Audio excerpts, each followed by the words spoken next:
Salve, salve, salve, salve família. Boa tarde pra geral. Como é que vocês estão aí nesse feriadão? Feriado importantíssimo. Feriado de nosso querido Jorge Ogum. Como vão vocês todas? Como vão vocês todos? Vou entrar num bate-papo aqui junto com meu irmão Rafa Rafuage, lá de Esteio, lá do sul do Brasil, uma lenda do hip hop que faz um monte de trabalhos incríveis, que faz um monte de paradas inspiradoras. E vamos abrir a live em parceria com o Guardiões da Água, para vocês também conhecerem esse trabalho interessantíssimo que está rolando no sul do país, uma grande potência de hip hop nacional e da América Latina, se vale assim dizer. Então vamos lá, opa, já brotou aqui. Guardiões da Água com meu parceiro Rafuage, tá entrando já já, acabou de solicitar. Feriadão, ó, tá conectando, hein? E aí, Rafa? Fala, Raul, como é que tá? Saudade, velho? Fluiu, paizão. Tá me ouvindo bem? Bem, tá me ouvindo legal? Tô te ouvindo legal. Então vamos lá. Uh, Taca a bala. Prazerzão tá te recebendo aqui. Eu sei que a gente conectou pelo teu. Falhas técnicas acontecem, né, galera? Nossa Faz internet aqui parte. não tá faz parte. Quem tá na periferia sabe que muitas vezes o sinal corta, mas a gente Pode dá um crer. jeito para fazer a comunicação acontecer. Raul é mestre da Papo comunicação. reto. Coletivo Papo Reto, justamente sabe, né, as dificuldades da comunicação, às vezes Sem acontece dúvida. para se dar, mas a gente não desiste. Raul, prazer estar te recebendo aí, irmão. O projeto Guardiões da Água, ele é um projeto que foi criado no ano passado, né, ele faz parte Irado. da Prefeitura do Leopoldo, são parceiros nossos aqui da Casa do Hip Hop, né, de Esteio, e eles, atualmente, são a única prefeitura que tem essa visão mais sensível para as questões de políticas públicas, para o lado social, que se é necessário, Sim, e para o lado de sim. evolução coletiva e não de A ou B, mas de uma evolução coletiva onde a gente possa, enquanto sociedade, evoluir de maneira harmônica, mas igualitária e justa para todos. Bom, o Importante. projeto tem foco no meio ambiente. Uma das inspirações da criação desse projeto foram as ODS da ONU, né? Tu tá na linha de Maravilhoso. Brasil, junto também com outros ativistas do mundo inteiro, né, Raul? Isso é interessante, depois a gente vai falar sobre isso. E as ODS da ONU, né, na inspiração do projeto, elas foram levadas muito a sério, tendo em vista que ações práticas já foram tomadas lá em São Leopoldo, que reverberaram na região como um todo, e esse projeto, então, atualmente, ele se configura como um case referência aqui no Rio Grande do Sul. Ele foi premiado num edital internacional e fez uma conexão com Canelones, que fica no Uruguai, né? Então, Sim. agora, pós-pandemia, o projeto ele vai estar exportando uma tecnologia social, né? Que é justamente esse Irado. trabalho ambiente aliado à cultura, educação, segurança pública, vai estar levando lá para Canelones para que também possa pegar alguma referência do que está rolando lá e trazer para cá, e a gente, né, nessa boa troca que a gente sabe como é que acontece, né, Muito poder bom. levar adiante ideias. Bom, dito isso, galera, eu vou só me apresentar rapidamente, Raul, me permite? Claro, irmão, Para a sem galera dúvida. que está conhecendo aí, porque como a gente conectou pelo Instagram do Raul, né, acabou dando uma falha aí técnica na questão da conexão via Guardiões. Eu sou o Rafa, faço parte de um grupo de rap que chama Rafuage, tenho 18 anos a caminhada do hip hop. Eu e o Raul, a gente se conheceu em 2017, se eu não me engano. Sim. A gente já devia ter se conhecido antes, porque fazia tanta coisa parecida, semelhante, no mesmo objetivo Pois de é. vida, mas aconteceu que essa conexão acabou acontecendo lá no Elemento em Movimento, que é um festival que acontece no DF, protagonizado pelos nossos parceiros do Ruas, que tem o projeto Jovem de Expressão, Max Maciel, Paduá e toda a rapa que faz parte lá do coletivo. Desde lá, então, a gente vem desenvolvendo, né, uma série de ideias que elas levaram a outras realizações, né? A Favela em Rede já existe, é uma realidade, já teve um encontro aí, né, com a galera que se encontrou do Favela em Rede, outras iniciativas que a gente teve, e temos algumas utopias possíveis, né, a serem realizadas, que muito em breve a gente vai estar realizando. Então eu faço parte dessas frentes juntamente com o Raul, o Max, a Agência Solano Trindade em São Paulo e outros parceiros e parceiras, manos e manas do Brasil inteiro, que estão também trabalhando dentro das periferias e buscando uma evolução coletiva. Bom, Raul, Exato. para a gente então dar início aí, eu queria que você falasse um pouquinho rapidamente da tua caminhada, para quem está te conhecendo, seja os novos seguidores aí que estão entrando, mas também a galera aqui do Guardiões da Água, que está conhecendo o Raul pela primeira vez, né, que gostaria de saber quem é o Raul Conteado. Boa, Rafa. Bom, salve galera, salve todo mundo. Eu sou Raul Santiago, cria do Complexo do Alemão, uma favela aqui do Zona Norte do Rio de Janeiro.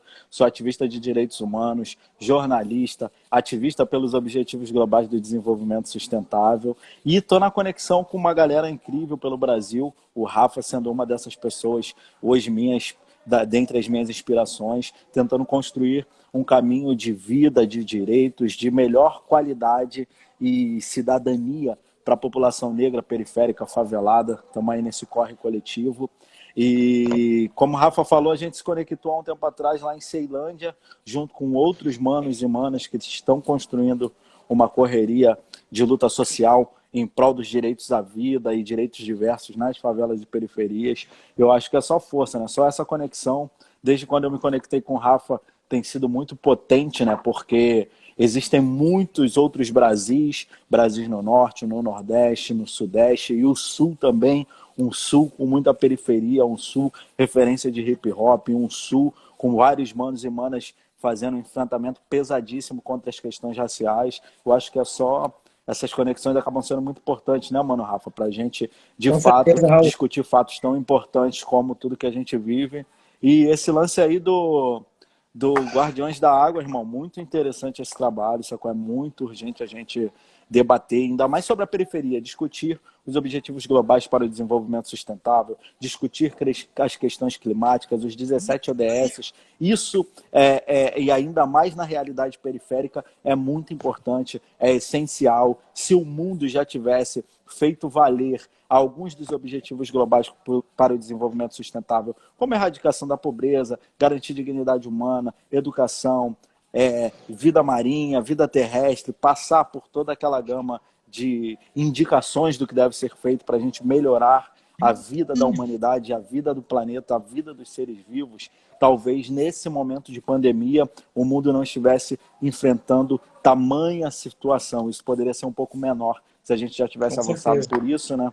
E a gente debater isso agora acaba sendo muito importante também, porque pós-pandemia a gente tem a oportunidade de observar e construir e pressionar principalmente por um novo mundo, né? Eu acho que esse mundo novo vem das favelas, vem das periferias, vem dos guetos, vem das quebradas, vem dos bairros que são excluídos, não só no Brasil, a nível global, né? A gente tem uma chance de tentar virar a chave, não vai ser a solidariedade que a gente observa das pessoas do mundo, ainda tem muito privilégio, né? Na situação de isolamento social, de quarentena, numa mansão, é diferente da realidade de uma mãe na favela com uma casa de 3 cômodos, com 5 crianças, sabe? Um monte de gente em poucos cômodos. Então a gente ainda precisa, mesmo diante da pandemia, fazer uma disputa de direitos, mostrar os privilégios existentes e pressionar para que, passando por isso, a gente consiga minimamente reduzir alguma das desigualdades do nosso país. Não é isso, meu mano?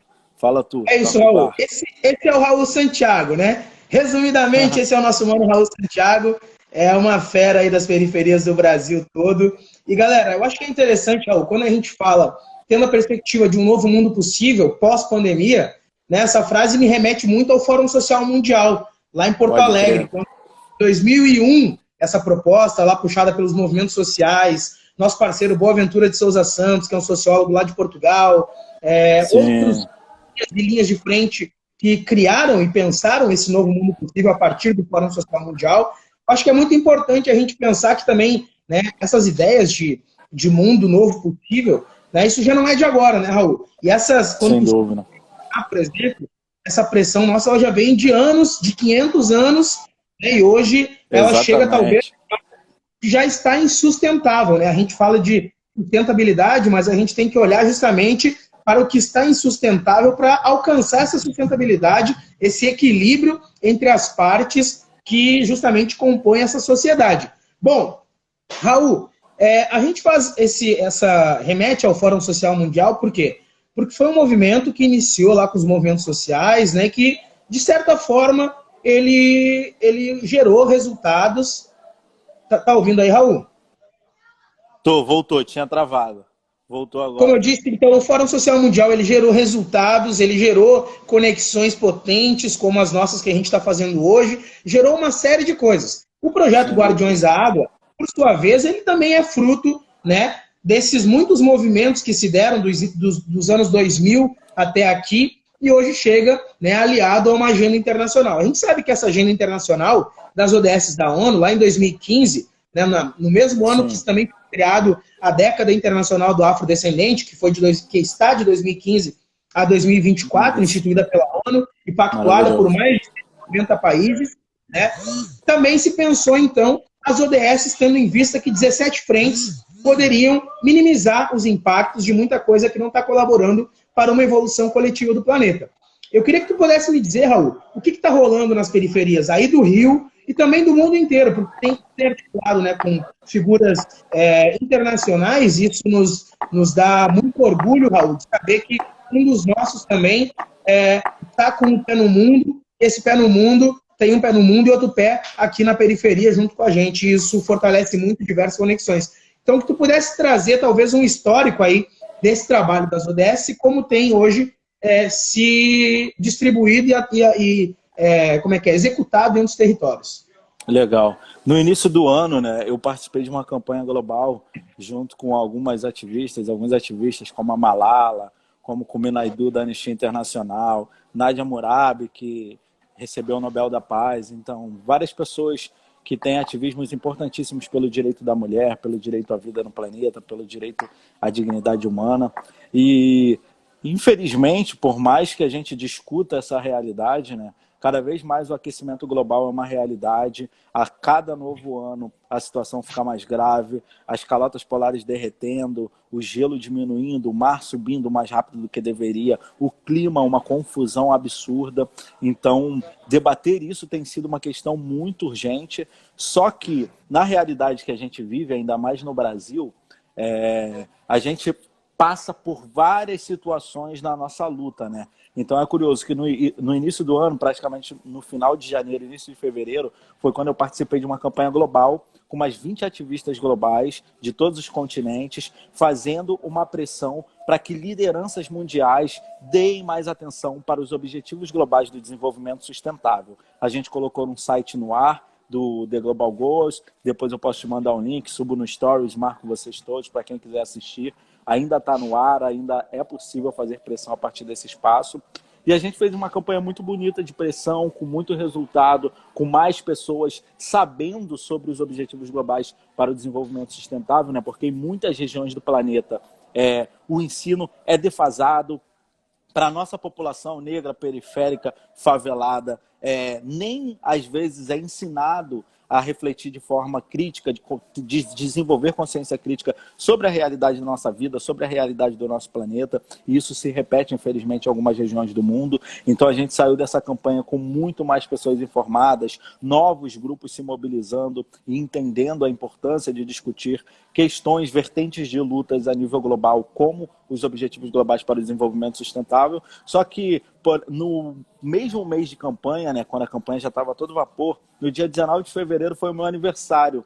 E olha como é que são os cruzamentos de realidade. No dia do meu aniversário, eu estava saindo de uma favela próxima da onde eu vivo, do Complexo da Maré para o Complexo do Alemão, e eu fui parado numa blitz por policiais do Rio de Janeiro, junto com mais 3 amigos, e fomos presos. Alegando que o nosso saber sobre direitos era desacato. Ou seja, a realidade da desigualdade era tão gritante no nosso país que quando a gente, em tese, somos abordados por quem deveria proteger e servir, e a gente questiona que aquela abordagem ela teve pegada racista, ela teve um desrespeito, uma violência por ser uma região periférica onde essa abordagem aconteceu, que o tratamento é diferenciado, a violência é maior quando você está no entorno ou dentro de uma periferia. E aí eu questionei o processo da violência que a gente sofreu, e aí me levaram preso junto com mais 2 amigos. Então acho que cada vez mais a gente precisa se conectar enquanto preto, enquanto periférico, enquanto favela, e trazer para a nossa realidade discussões sobre o clima, sacou? Porque hoje são poucas pessoas discutindo sobre o clima, sabe? O clima é uma questão importantíssima, mas em vários países do mundo, discutir clima é uma questão elitizada. Não é a nossa população que está discutindo o clima, a nossa população está com fome, a nossa população ainda nem tem água em casa, o que também é um desafio dos objetivos globais. Mas como é que eu vou pensar nesse desafio se eu abro a torneira e nem tem água, né? Então a gente precisa fazer esse circuito de conectar essas várias realidades. Sim, Rafa. justamente esse ponto que tu toca, justamente da falta d'água, ele é alarmante, ele é gritante nesse momento de pandemia no Brasil. Exato, pai, Onde a porque, tipo, se cobra, né? Olha, tem que lavar a mão todo dia, tem que isso ou aquilo, mas justamente o mínimo necessário de existência é a falta, né? pois é. E aí, pensando os objetivos globais, ativistas do mundo inteiro que trabalham, se dedicam às causas dos objetivos globais, estão pensando como, nesse momento de pandemia, pautam essa situação, porque a gente vive mais dificuldade pela ignorância estratégica de alguns governos a validar os objetivos globais para o desenvolvimento sustentável. Vale lembrar a todas as pessoas que ontem foi o Dia da Terra, né, o Dia do Planeta Terra, então houveram mobilizações no mundo muito importantes, muito legais. Tem um Instagram chamado We The Planet, The Planet, depois eu posso colocar por escrito também e marcar vocês no story, que está juntando juventudes de todo mundo que ontem se mobilizaram para falar sobre direito, para falar sobre clima, para falar sobre a importância de cuidarmos do nosso planeta, mas infelizmente a gente segue tendo o agrotóxico como regra, a pecuária desmatando o mundo inteiro, e não só desmatando, como também usando a água limpa do planeta para a produção massiva de um consumo de carne absurdo. Então, tem muitas coisas que precisam ser discutidas e tem uma brecha, apesar de grave, apesar da situação absurda que a gente está vivendo, eu acho que essa é a brecha da gente pautar que não dá mais para viver num Brasil como o nosso, num mundo como o nosso, onde hoje, aí trazendo um pouco do trabalho que a gente tem feito aqui no Complexo do Alemão, a gente tem que criar um gabinete de crise, a gente tem que, ao invés de fazer o isolamento social, se organizar, pensar estratégias de não ficar doente, para ir para a rua, ter que pedir dinheiro, ter que pedir comida para montar cestas básicas e distribuir para as pessoas, isso nunca mais pode acontecer. E a gente precisa se mobilizar com luta, com força, com estratégia, para dizer que não dá mais para esse Brasil existir. É absurdo, é óbvio que eu respeito a vivência e o momento do que um monte de pessoas estão passando, e eu tenho visto muitas lives, tenho visto algumas lives para se distrair mesmo, juntar dos amigos para dar uma curtida, mas é ainda muito difícil para mim ver lives em mansões com um monte de cerveja, de patrocínio, de luxo, enquanto eu sei que tem um monte de pessoa passando fome dentro da favela, dentro da periferia. Então a gente precisa olhar para tudo isso. Enquanto houver alguém com fome, enquanto houver alguém sem água, enquanto houver alguém que não pode fazer isolamento social porque a casa só tem dois cômodos e moram 10 pessoas, a gente não pode ficar tranquilo. Eu acho que é sobre essa a nossa live, né, Rafa? E eu queria aproveitar, Rafa, também esse espaço aqui para você falar do seu trabalho, mano, porque o hip hop foi uma ferramenta muito importante na minha vida, né? Eu tive bons professores, obviamente, naquela luta do ensino público, da sobrevivência das escolas dentro ou no entorno da favela, mas de fato o hip hop, as letras, as verdades trazidas na poesia cantada de quem tem vivências, sempre foi transformadora na minha vida. Eu acho que você é uma das grandes representações do hip hop nacional, do hip hop no Brasil. Então, se você puder falar um pouco da sua caminhada também, para a gente deixar esse registro, seria importantíssimo. Sabe, Padua Raul, brotou aí, o Padua brotou aí. Aí? Salve. Tá aí, brotou o Então, Padua. eu acho que é importante, assim, porque tu falou também que ontem, né, foi o Dia da Terra, hoje é o Dia Internacional do Livro, né? E, por exemplo, muitas ações dentro das periferias, como o Gabinete de Crise, como a Casa do Hip Hop, via Hip Hop Alimentação, como outras campanhas, né, lá do Jovem de Expressão ou da Agência Solano Trindade, que estão tendo sacadas interessantes, né? Como justamente nesse tempo de pandemia, de isolamento social também, não somente o alimento, que é a questão emergencial e urgente, né, da fome, mas também de como poder levar um pouco mais de cultura, levar conhecimento, levar reflexões construtivas para essa sociedade. Então, na verdade, como tu fala do hip hop, né, a gente sabe que o hip hop ele é uma cultura libertadora. E nessa cultura libertadora, por exemplo, Raul, para mim, em 2002, quando eu conheci a cultura hip hop, eu tinha de 13 para 14 anos, foi muito importante, porque a gente também estava naquele momento onde a juventude, a grande maioria das juventudes negras periféricas, que são aquela linha tênue entre crime, entre possibilidades positivas, entre alguns convites negativos. E nisso, Raul, de lá para cá, eu vi o quanto a nossa história, que hoje se configura, infelizmente, como a história dos vencidos, ainda não chegou aos livros de história. E o quanto essa Sim, história não contada pelos livros de história, não informada pelos professores, pela educação municipal, pela educação estadual, por um pensamento estratégico, de fazer justamente com que essa história não chegue à mente dessas juventudes, não chegue à mente de quem justamente quando pegar aquela história possa fazer uma micro-revolução no seu território, no seu eu, enquanto íntimo ser humano. Né? A gente viu exato. que em 2016, quando a gente lançou, por exemplo, um trabalho, o Flash de hoje tem 5 anos de estrada, a gente lançou um documentário que chama Manifesto Porongos. Eu indico esse documentário. Você chegou a ver, Raul? Esse Sim, tá no YouTube, né? Isso, está no YouTube. Esse documentário eu indico para a galera porque é o seguinte: esse documentário ele retrata a história dos lanceiros negros, que foram a linha de frente na Guerra do Pará, como outras guerras aconteceram no Brasil, no período do século XIX, como Canudo, etc. e tal, Balaiada, uma série de outras guerras. E aqui no Rio Grande do Sul, a Guerra Farroupilha retrata o perfil desse Sul que a gente iniciou falando nessa live, que é um Sul racista, é um Sul, por vezes, separatista, é um Sul Sim. com diversas questões de desigualdade.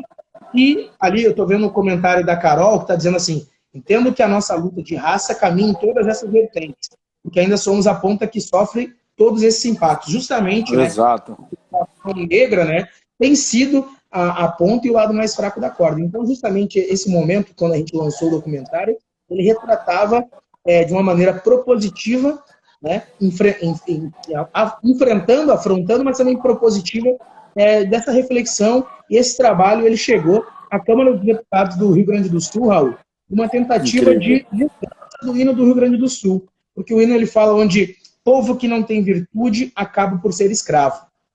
Na nossa música a gente cita povo que não tem virtude acaba por escravizar, né, Exato. dando uma outra conotação. E o professor Oliveira Silveira, que é um dos linhas de frente do Grupo Palmares, que foi um dos proponentes do 20 de novembro, Dia da Consciência Negra a nível nacional, o professor Oliveira Silveira, que era porto-alegrense, né, daqui do Sul, Irado. que faleceu em 2009, ele também tinha uma proposição, inclusive, infelizmente não chegou a ver em vida isso concretizado, mas a gente segue aqui na luta, Raul, para que Muito bom. símbolo, simbólica, né, isso possa reverberar no futuro e nesse futuro essa juventude saber da sua real história e justamente a partir da história, conhecendo a história, possa construir um presente e um futuro muito melhor. Raul, já estou vendo aqui o horário, a gente já está um pouquinho adiantado, vamos fazer essa live de 1 hora hoje, mas vamos tentar aproveitar mais alguns assuntos. Quando a gente Sem fala de dúvida. comunicação comunitária, Raul, por exemplo, aqui a gente tem que encontrar diversas formas de pessoas, poder criar frentes, essas frentes juntas, gerar resultado, gerar pesquisa, ter transparência, né? Eu me lembro de um kit que foi o kit da Anistia Internacional, que também faz parte aí da colaboração da Anistia, eu também, juntamente com outros parceiros do da Anistia, foi o Quilombox, né? O Quilombox que foi distribuído em várias periferias, em diversos tipos de maior, né? A imagem, uma série de coisas. Eu achei muito interessante, tendo em vista que eu acho que faz uns 5 anos já desse material, foi muito Sim. interessante na época, nessa ação da anistia. Eu queria que tu pudesse contar pra gente, o que tem rolado aí nas periferias do mundo, pelo menos tu tem visto, de estratégias de comunicação em massa ou de estratégia de comunicação comunitária que possam gerar resultados positivos para os locais onde os periféricos e nossos parceiros estão assistindo possam tentar mover dentro do território. Maravilha, irmão. Aqui na América Latina mesmo tem muita coisa boa, né? Eu tenho conexões por vários lugares da Colômbia e você também conhece uma galera por lá. Em Medellín, Depois eu vou falar. Bogotá, boa. Em Medellín, especificamente, tem uma sinergia, uma parceria, uma realidade que lembra muito o que é o Rio de Janeiro, que são as favelas aqui do Rio de Janeiro.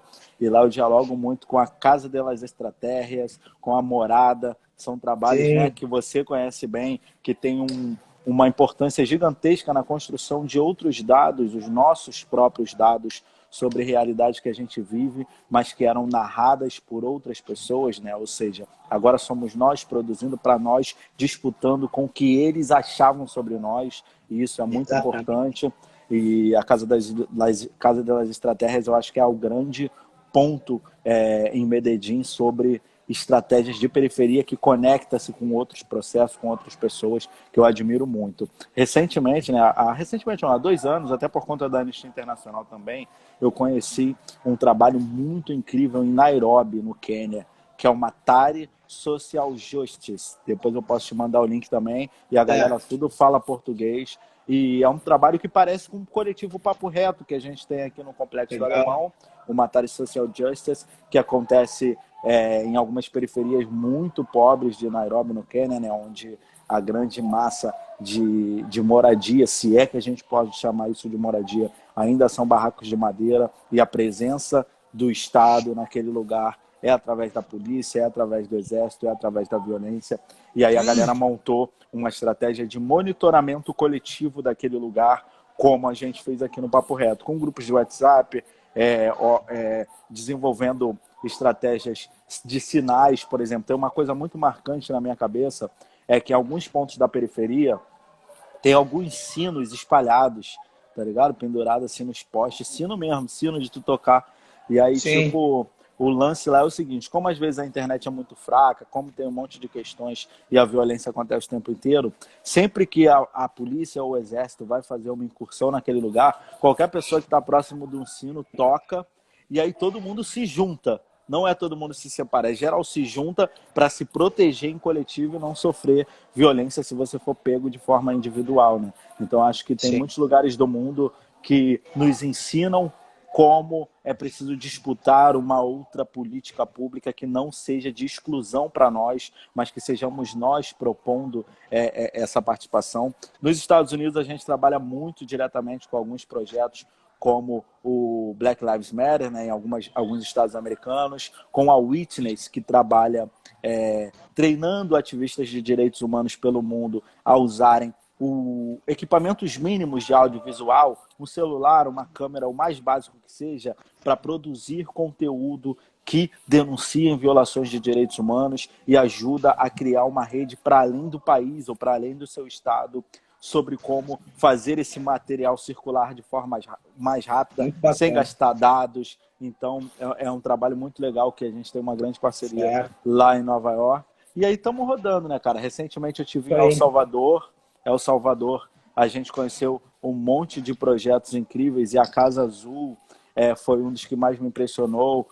Um outro coletivo só de mulheres que também trabalha com comunicação. E aí eu acredito, né? Não acho que a comunicação independente, a comunicação que a gente faz, o uso estratégico de algumas tecnologias, como essas próprias lives que eu e vocês estamos fazendo agora, né, são pontos centrais, sim, para a gente se conectar, para a gente transformar a realidade, porque nem sempre é a gente, ainda hoje não é a gente que detém o capital, né? Então eu não posso do nada acordar e falar, porra, vou lá na casa de hip hop visitar o meu mano Rafoage, porque infelizmente para nós essa não é a realidade. Então ocupar esses espaços de tecnologia é uma das brechas que a gente tem para poder compartilhar esses saberes, não só entre nós, mas com outras pessoas observando, com outras pessoas provocando e tentando adaptar para a sua realidade, porque no final das contas a gente aprendeu que a nossa tecnologia é aberta, né, mano? Então a gente experimenta aqui, avançou, compartilha para outras pessoas e vamos sobrevivendo.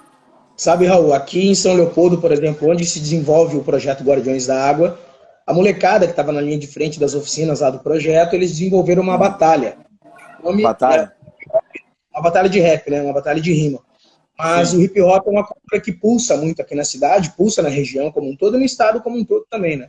E ali, então, eles criaram uma batalha que o nome era Batalha da Comunicação, Fato versus Fake. Como é que era a temática?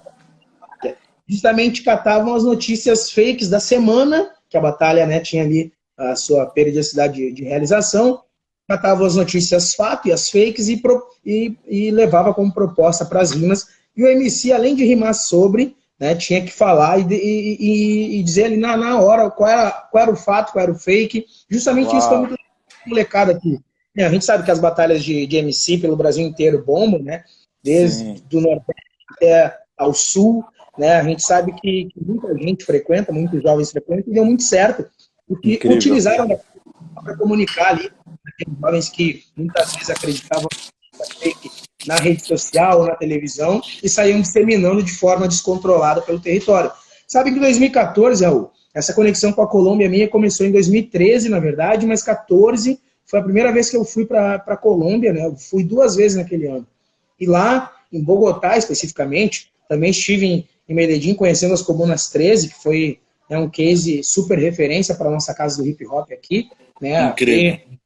E a gente sabe, o Max uma vez me disse que periferia é periferia em qualquer lugar, né? A arquitetura, ela acaba sendo a mesma, né? As pessoas, de maneira muito semelhante, os territórios, assim. Eu me lembro que lá em Bogotá, especificamente, nas periferias lá, eu vi muita coisa bacana que me inspirou a fazer algumas coisas aqui no Brasil. E uma em específico é o Festival Hip Hop El Parque, que é o maior festival de hip hop do mundo. Infelizmente, aqui no Brasil ainda muita gente não conhece, né, por conta de uma barreira linguística, muitas vezes, que é tão pequeno comparado à potência que seria a gente poder trilhar junto, né? Mas muitas vezes eu acho que agora o mercado brasileiro está se abrindo para consumir a cultura, e não só consumir, mas integrar, interagir com a cultura latina de parte hispânica, né? Então, justamente lá em 2014, eu vi que o Festival Hip Hop El Parque tinha algo muito interessante, que já estava pensando nas ODS da ONU, mesmo ainda que as ODS estavam em construção lá em 2014, 2015, e os caras tinham a entrada do festival como a doação, o ingresso, na verdade, do festival, eram garrafas PETs ou questões de plástico ou recicláveis. No final do festival, que juntava lá 100 mil pessoas por dia,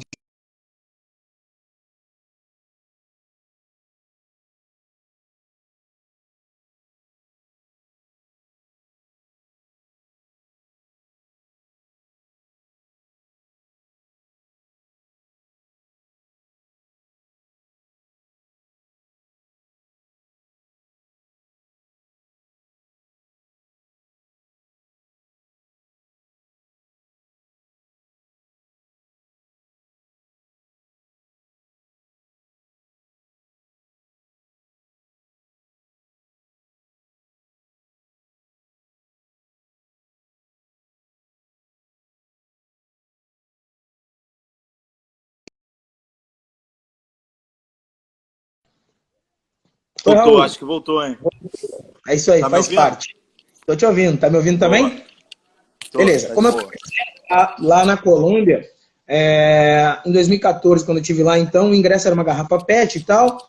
E o festival, a cada final de festival, eles entregavam mais de 100 casas recicláveis para moradores que não tinham casa na região lá das periferias de Engativá, que é uma região de Bogotá. Achei muito interessante, porque, por exemplo, lá eles usam a impressora 3D, né? Claro que não são impressoras aquelas que a gente tem em casa, né? São umas super máquinas, né? Mas eu vejo que isso talvez seja um bom futuro para a gente, tendo em vista que o próprio Guardiões da Água aqui trabalha as questões do meio ambiente, possa talvez estar sendo muito mais do que um projeto de conscientização, mas um projeto que talvez possa contribuir com uma agenda urbana, seja, né, a questão da mobilidade urbana, seja questões, N questões que vão de encontro, por exemplo, às ODS da ONU. Né? Então eu vejo que lá, por exemplo, teve essa iniciativa e deu muito certo. E eu vi que outras iniciativas no mundo também, deste cunho, deram muito certo também. Raul, eu queria que tu pudesse falar para a gente, por exemplo, e eu estou fazendo essa nossa live aqui, tá meio entrevista, tá meio de entrevistador aqui, né, Raul? Mas, como o Raul é o nosso convidado de hoje, é legal que a gente possa escutar mais o Raul também, né, galera? E aí também, depois, quem quiser seguir trocando ideia com a gente, o Raul vai estar disponível aí, chama ele lá no Instagram, pode me chamar aqui também direto, tá? Também tem uma galera que tá acompanhando, deixa eu falar para todo mundo.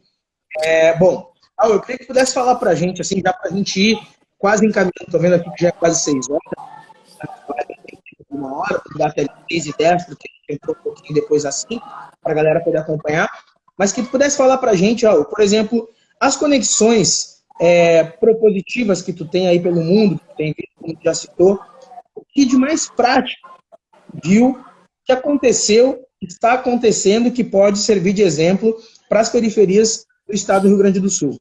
Tendo em vista agora esse tempo de pandemia, podem ser ações, né, voltadas à questão da pandemia, pode ser o próprio case do gabinete de crise, mas também outros cases, o que tem dado certo de maneira propositiva prática. Maravilhoso, Rafa. Bom, o gabinete de crise ele tem sido um experimento diário, né? Aqui no Complexo Alemão. Todo dia a gente observa o passo que a gente está dando, a forma que a gente está fazendo, isso vai se modificando, se transformando muitas vezes.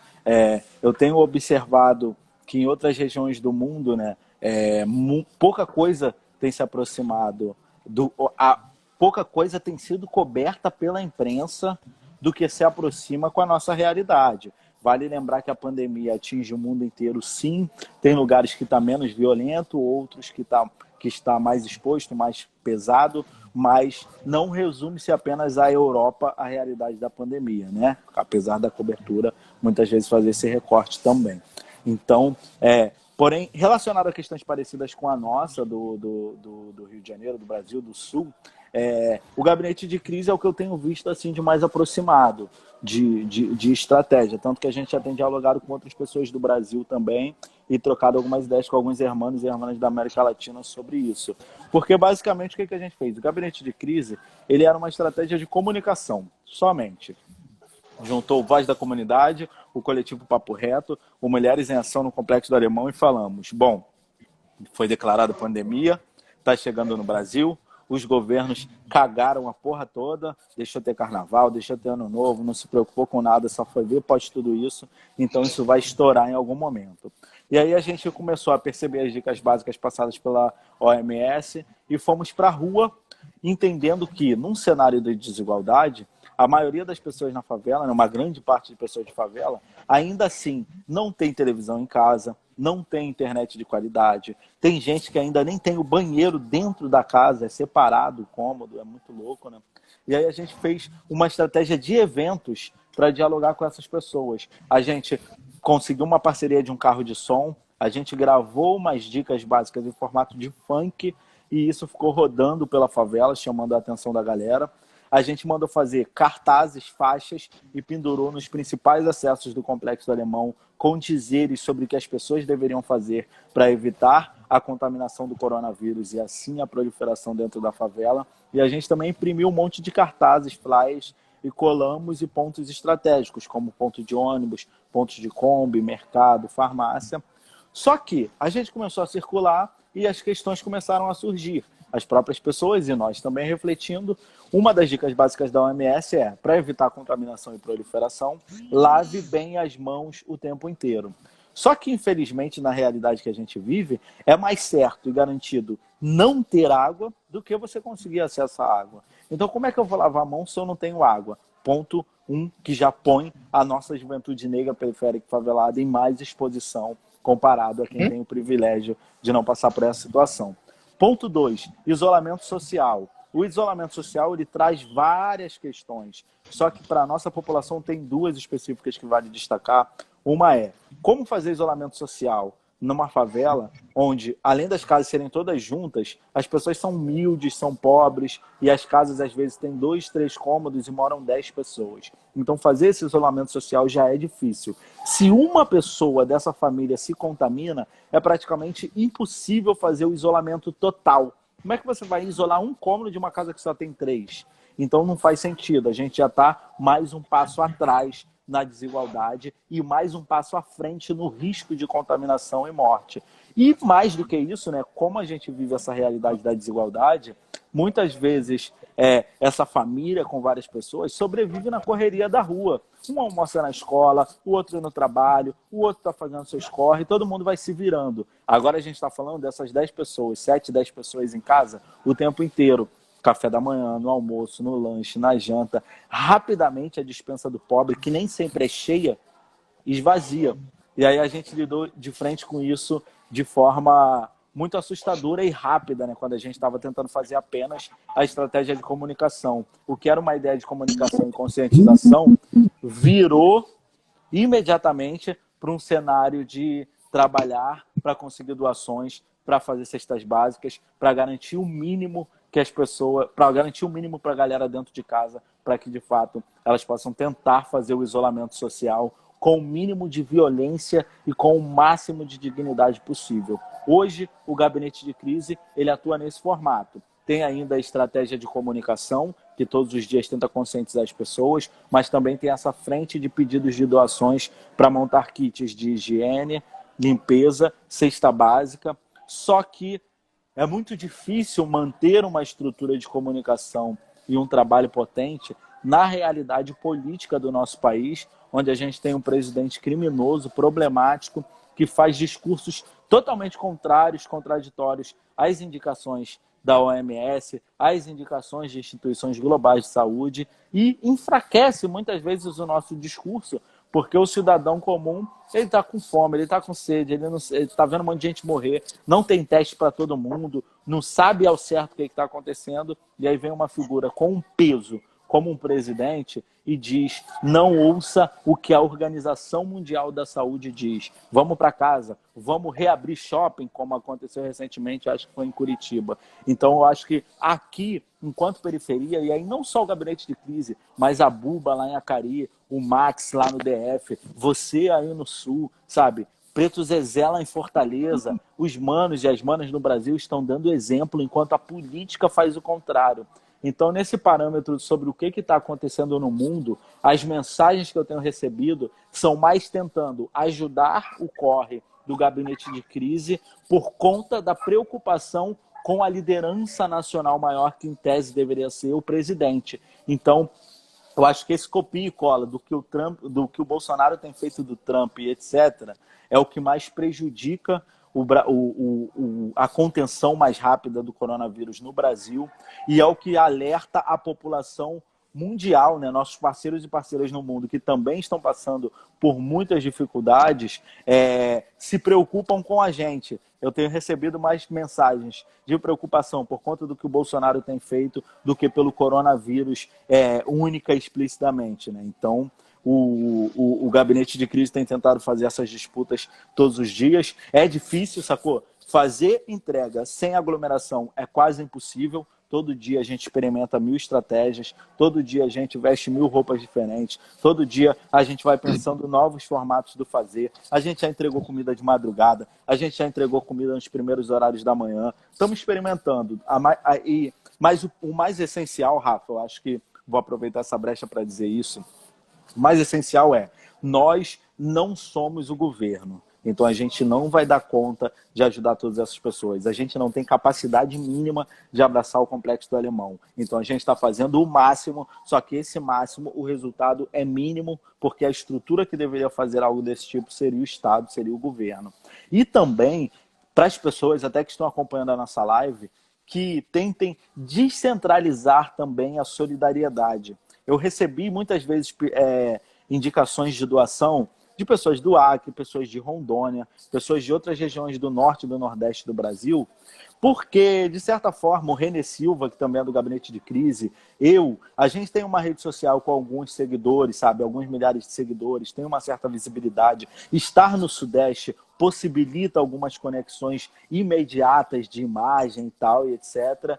Só que é importante a gente fazer um exercício de dizer, óbvio, preciso de ajuda, quer doar, doe, mas descentralize a solidariedade. A pessoa que me procurou do Acre, a pessoa que me procurou de Rondônia, se ela vive numa região de classe média, numa região de classe alta, com certeza próximo a ela tem uma periferia, tem um quilombo, tem uma aldeia, tem uma comunidade ribeirinha que está fazendo um trabalho incrível, mas não tem tamanha visibilidade como alguns de nós temos. Então, eu acho que, as Raul, pessoas procurem esses grupos, né? Fala, meu mano. Eu acho que isso que tu está dizendo tem que valer em todas as proporções. Desde quem tem mais seguidores e visibilidade até quem tem mínima visibilidade de seguidores, mas ainda assim consegue fazer, porque sempre vai existir alguém que vai estar pior. É como um filme O Poço, né? Tem vários níveis, né? Sempre vai ter alguém lá no 333, infelizmente. E que a gente possa, nessa ótica, solidariedade descentralizada, né? A gente possa também entender que muitas vezes essas ações elas têm que ter conexão. O que a gente tem visto, por exemplo? Tem visto muita duplicidade da doação. Muitas vezes, muita família está recebendo 2 ou 3 cestas básicas e outras 3 sem. Né? Então, na verdade, está havendo uma falta de conexão entre muitas iniciativas. Eu acho que isso também é válido nesse momento. Ainda, eu acho que todo mundo está fazendo essas ações tem que entender que não é uma ação competitiva. Não é quem Exato. doa mais cesta básica, quem doa mais isso ou aquilo. Isso vale, inclusive, para os governos, né? Que não é o governo Exatamente. fazer mais que o movimento. De fato, o governo tem que fazer mais. O movimento ele é um suporte para tudo isso, como está acontecendo, como tu bem citou. Mas justamente entender que nessa agenda coletiva e integrada tem que haver essa conexão, porque muita gente está ficando desassistida por conta de duas pessoas doarem para a mesma família e outras ficarem sem. Nisso, Raul, eu vou começar a te agradecer, Raul. A gente poderia ter milhares de horas para ficar conversando aqui sobre vários temas, né, Raul? Eu, particularmente, gostaria de, né, em breve, se Deus quiser, a gente vai estar se reencontrando, né, Raul? Poder Sem conversar. dúvida, irmão. A gente sabe que as redes sociais funcionam, né, galera? Mas o tete a tete ali, olho no olho, não tem nada que Não tem nada substitua isso. igual. Não tem nada Verdade. igual, assim, aquele abraço apertado, aquela. E muito em breve a gente sabe que a gente vai conseguir, novamente, nesse novo mundo possível, tá se reencontrando, essas conexões se fortalecerem. Mas, Raul, quero te agradecer de antemão por ter topado aí fazer essa live aqui pelo Insta do Guardiões da Água. Tenho certeza que fortaleceu e muito aqui o projeto do Guardiões da Água. E te convido para que futuramente, pós-pandemia, tu possa vir aqui no Rio Grande do Sul junto com a gente, e lá em São Leopoldo, conhecer o projeto, conhecer as ações que estão sendo desenvolvidas, conhecer quem é o time de oficineiros. Ó, o Max, depois disso tudo tem que ter um encontrão. É isso, né, Max? Sem dúvida, Max.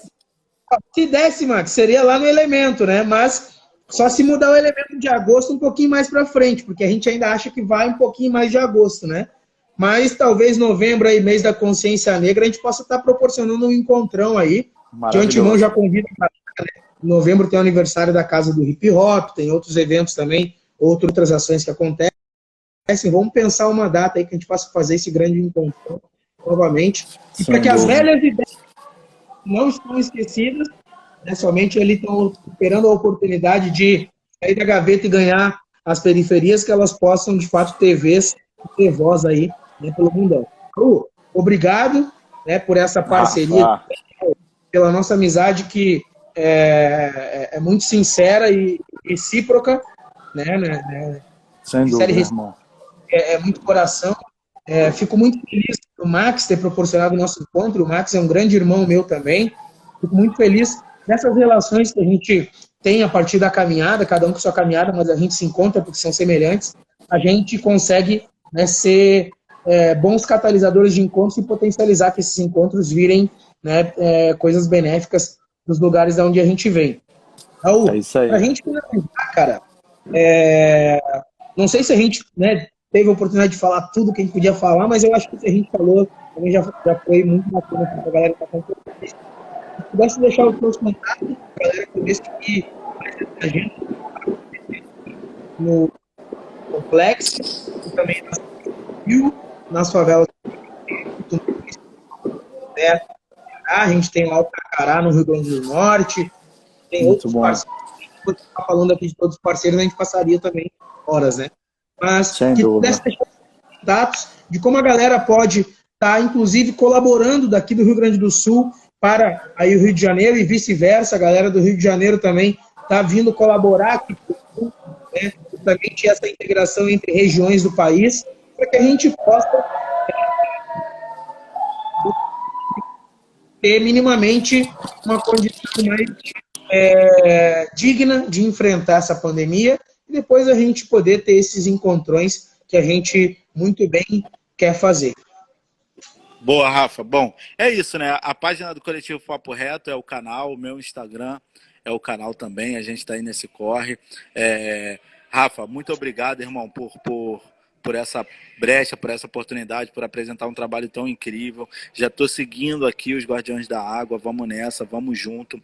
Rafa, galera, é uma referência gigante para mim, é um irmão, é um cara que eu admiro, é um cara que muito me ensinou. Se eu tem uma caminhada a nível nacional hoje e internacional. Esse cara faz parte disso. O Max Maciel, que está aqui comentando, faz parte disso. Alex Barcelli e Tiagão lá no Capão Redondo. Ou seja, é uma rede gigante de manos e manas incríveis fazendo um trabalho maravilhoso. Então, Rafa, estou aqui aberto, valeu. O que precisar divulgar dos Guardiões, conta comigo. Espero que a gente se encontre logo ao vivo para fazer esse desenrolado, para meter a mão na terra, para lutar pela água e, enfim, fazer valer tudo aquilo que a gente acredita, tudo aquilo que a gente se envolve e mostrar a potência das conexões periféricas, das nossas articulações, da nossa arte. Sigam aí, Guardiões da Água. Qualquer coisa, entre em contato também com o coletivo Papo Reto. Quem quiser acompanhar o que a gente está fazendo aqui no Complexo do Alemão, a gente acabou de lançar um Instagram chamado Gabinete Alemão.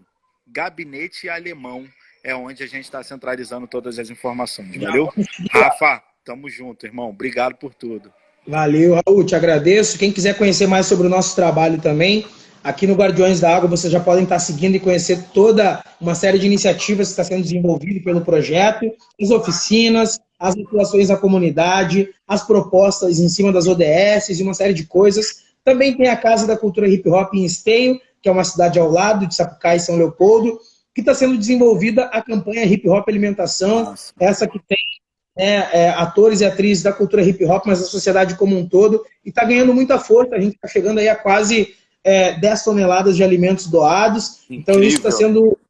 Nossa, né, Raul? Isso está sendo uma força tremenda para as periferias aqui do Rio Grande do Sul, principalmente da região metropolitana, que é a região mais populosa do estado, né, que pega uma linha do trem onde tem 6 cidades, de Porto Alegre a Novo Hamburgo, mais algumas cidades no entorno, como Gravataí, Cachoeirinha, Nova Santa Rita. A rede de atuação hoje da campanha Hip Hop Alimentação se dá dentro dessa linha de cidades. Inclusive, amanhã, a gente vai estar fazendo uma doação de várias cestas básicas para artistas que estão cadastrados na Secretaria Live Municipal de Cultura de São Leopoldo, que estão passando por uma dificuldade tremenda. Então, a gente também, além das comunidades, tem feito esse trabalho com atores e atrizes da arte, da cultura, porque a cultura aqui no Rio Grande do Sul, por exemplo, está muito desassistida ainda. Não teve tantos editais emergenciais, nem uma preocupação com quem produz cultura aqui no Rio Grande do Sul, né? E a gente tem visto que alguns estados do Brasil já têm umas iniciativas, né, colaborando com os atores culturais. Então, deixo esses serviços aí.